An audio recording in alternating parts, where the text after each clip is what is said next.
myself Keval Patel, Assistant Professor from LJIT. So students, in the last lecture, we will complete our chapter number 5, which is the design of gantry girder.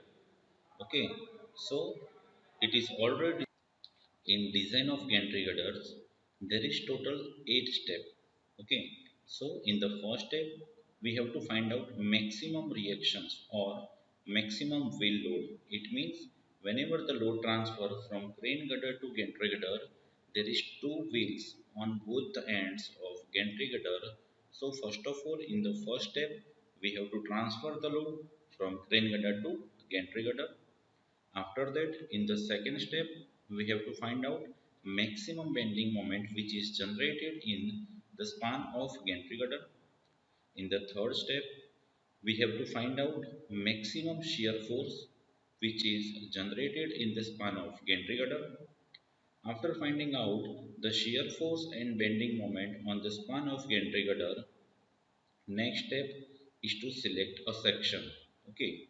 Now you have to select a section in such a way that your maximum shear force and maximum bending moment, which is calculated in step number 2 and step number 3, which is restrained by your selected section. Okay. Now it is already discussed that there is number of types of sections which is useful in the practical point of view in the recent market.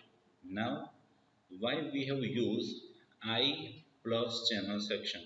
So it is already discussed that there are two types of moments are there. First one is due to vertical loads and second one is due to axial load. Okay. So I section, it means your I girder takes a moment due to vertical loads and your channel section is takes a moment due to axial moments. Okay. So in the step number 4, we have to trial and error our selected section ISMB 600 with ISMC 300.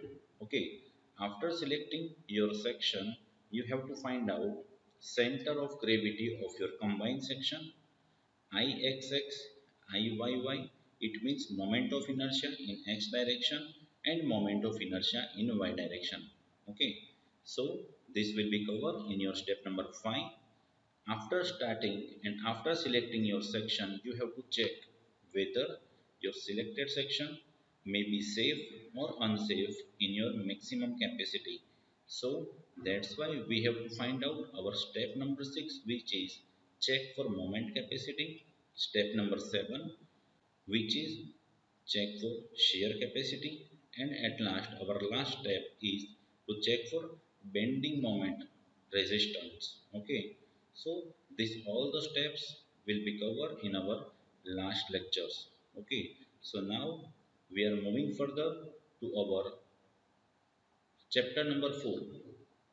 Okay, so in chapter number 4, the name is design of plate girder. Now the word plate girder. Okay, so students, it is already discussed that in the last lecture that your selected section is ISMB 600. It means the depth of your girder is 600 mm. But sometimes for heavy span like heavy highway bridge, railway bridge, okay. So when the load is heavy coming from the superstructure, then ISMB 600 is not useful. You have to provide it more depth section. So in the steel table or in the recent market, okay, maximum depth of your section is 600 mm. But whenever the load is maximum and beyond the capacity of 600 mm depth of section, then you have to make a section in such a way that your section will be welded section. Okay, so in the recent market, there are two types of sections are there. First one is the rolled section, which is a ready-made section, which is available in the market. And second one is welded section. It means in the market, you have to order depending on your design. Okay. So this type of structure, which is not ready-made available, is designed in this chapter. Okay. So first question is, what is plate girder?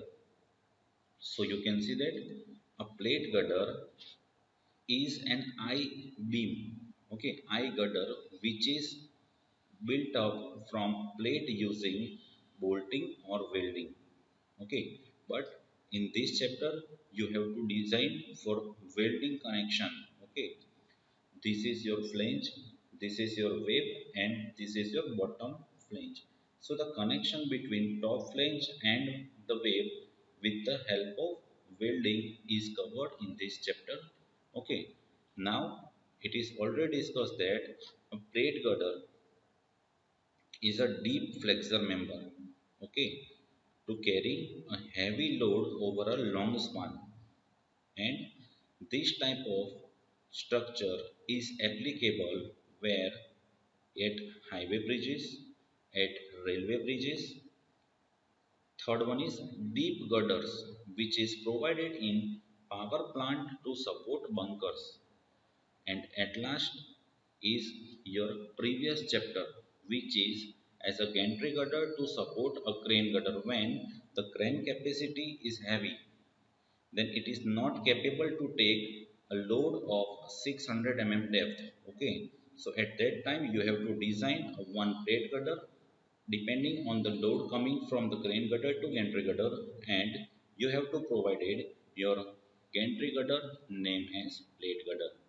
Okay, so now the material which is useful in plate girder is optimally of great freedom in varying the section as per requirement. Okay, it is not compulsory in plate girder that your section depth is always 300, 400, 500, 600, but your depth of section is vary depending on your requirement.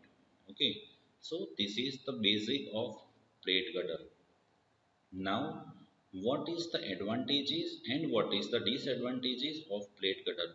So students, you all know that whenever you have to choose any member, any structure, then there is some advantages and there is some disadvantages of all the structures. Okay, so first of all we are discussing about the advantages of plate girder, in which the first advantage is these plate girder are economical for railway station where the span is in the range of 15 to 40 meter, and for highway bridges where the span is in the range of 24 to 26 meter. Okay. Second advantage is cost of fabrication is lower as compared to the ready-made trusses. Third one is erection is faster and cheaper.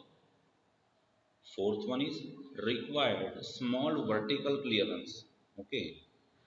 Fifth one is offered lot of flexibility of fabrication. So students, you can see that this is your plate girders, in which you can see that this is top flange, this is wave portion, and this is bottom flange, and the connection of this all the portion is, you can see that, with the help of welding. Okay, so there are number of advantages like more economical in painting, vibration and impact are not serious problem, points where stresses are critical are fewer in plate girder as compared to the trusses.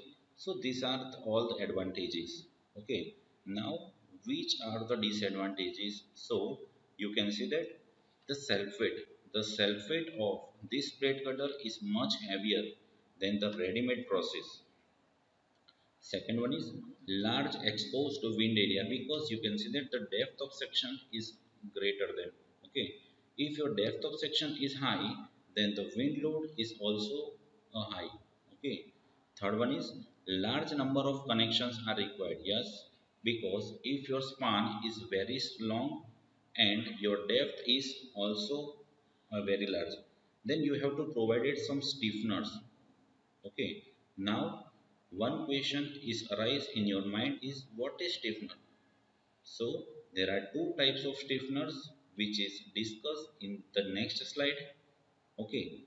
So, basically stiffener is your plate. So, this plate is connected with the main member to take buckling load and shear load. Okay. So, and last disadvantage is low torsional stiffness.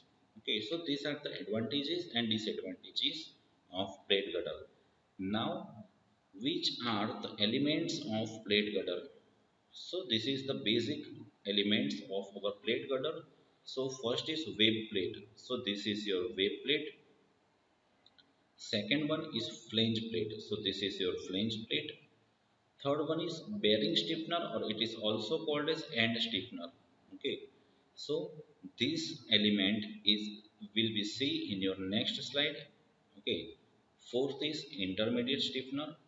Fifth one is longitudinal stiffener. So students, your element number 3, 4 and 5 will be discussed later in the next slide.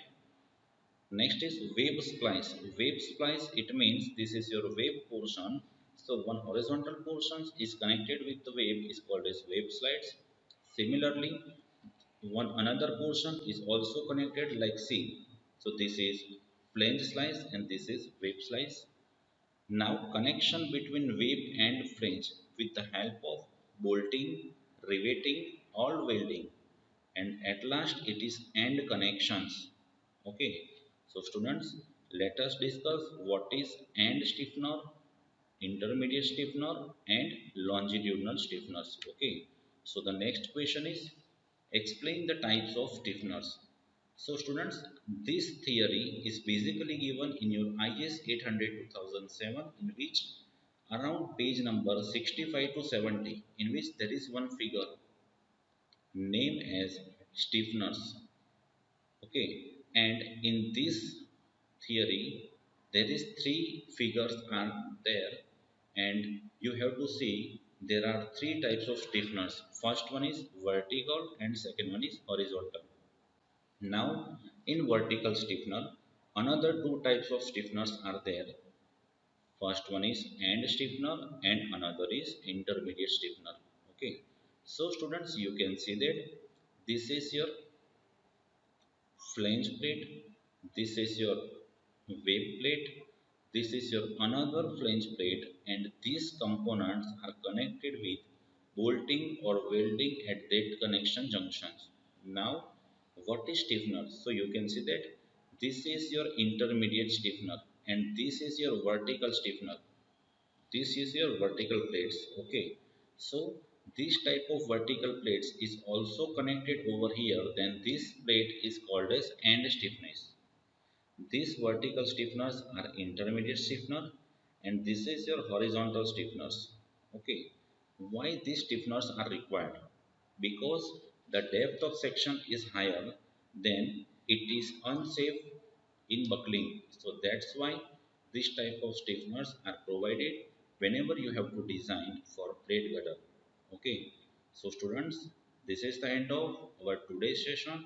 In the next lecture, we will discuss about whenever we have to design for plate girder, then which are the checks are required and how to load transfer and how to load calculated. Okay, so students, in the next lecture we will discuss about load calculation and how much and how many checks are there while designing of plate girder.